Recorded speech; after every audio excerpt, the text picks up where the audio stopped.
Good day students, and welcome to today's lockdown lesson on personnel training in 5. In hierdie lockdown les gaan ons vandag kyk na module 5 wat handel oor die verskillende opleidingsmedia tot die beskikking van jou opleier. We are going to follow in the textbook with module 5, so asseblief, ek hoop ek het jou handboek by jou, maak hom oop by hoofstuk 5 en volg saam met ons daar. Goed, nou as jy gaan kyk na wat ons in module 4 gedoen het. In module 4 we covered various methods that a trainer can use to conduct training. This includes demonstration, warm-up activities, selfs jou rolspel, speletjies en jou lecture.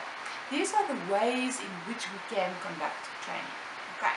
In module 5 gaan ons nou 'n bietjie gaan kyk na die tools per se. Okay, wat het jy in jou toolbox? What can you use to conduct training? In baie gevalle moet daar 'n vorm van notas wees. You need to have some kind of textbook. Jy het gewoonlik 'n witbord op jou beskikking. Ek het nou nie een agter my vandag nie. Ons doen dit van die huis af. But in most cases in the classroom there will be a whiteboard. You might have a projector that projects videos onto the screen. Jy kan flipcharts hê, maak nie saak nie. Die hoeveelheid instrumente tot jou beskikking is nogal legio.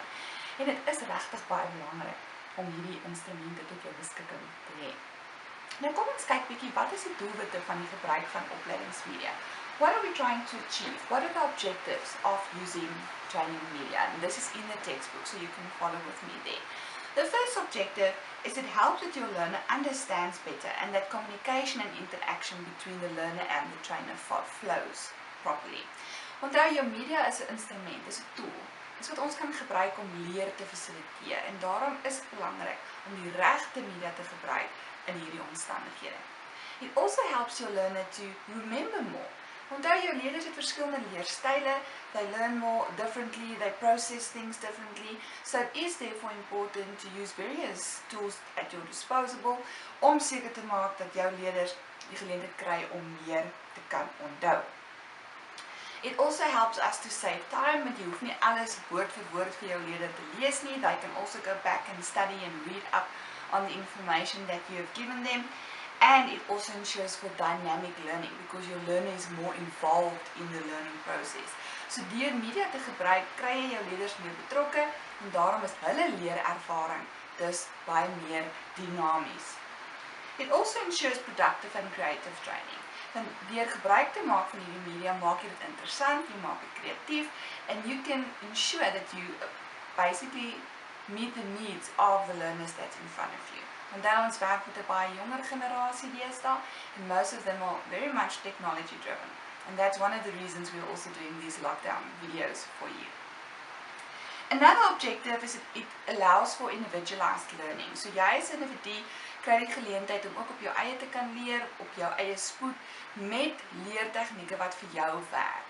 Some of us just learn differently. Some of us are audibly learners, others learn by doing. Party hou van leer deur te lees en op te som. So we're all different, and by making use of different media, it helps us in doing that.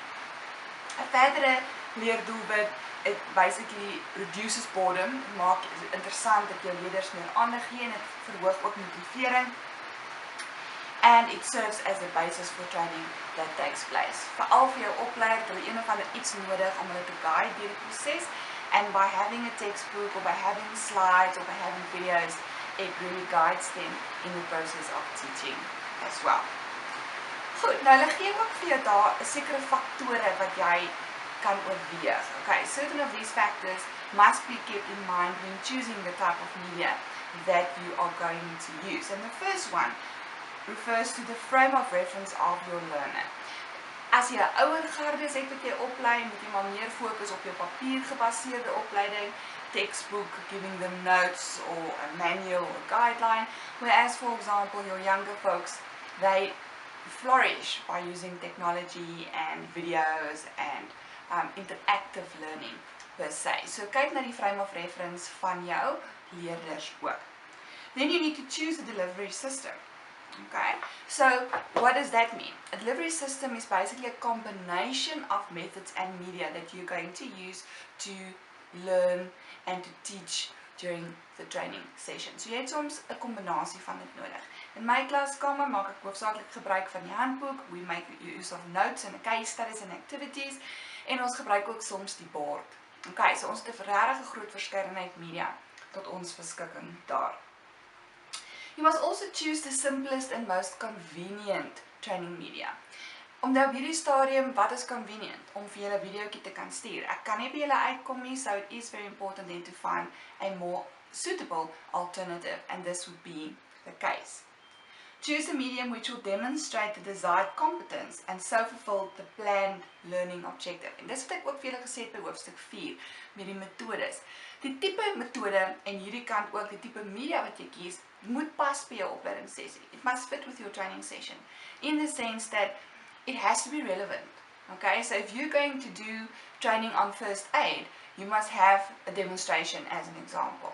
Om net 'n lecture te doen en vir hulle te wys op die bord, gaan nie noodwendig van toepassing wees nie, because how are they going to practice the skills that you're trying to teach them? So baie keer moet jy ook seker maak dat die media en die metodes wat jy kies van toepassing is op jou opleidingssessie. You must also consider the time available. Onthou baie keer het jy nie baie tyd nie, soos hierdie videoetjie is net 10 minute lank, so I need to keep it short and sweet. Maar in baie ander gevalle kan jy dit vir 'n uur doen, of vir 'n halfuur, of selfs vir 2 dae. So hou dit ook in gedagte, en natuurlik ook koste.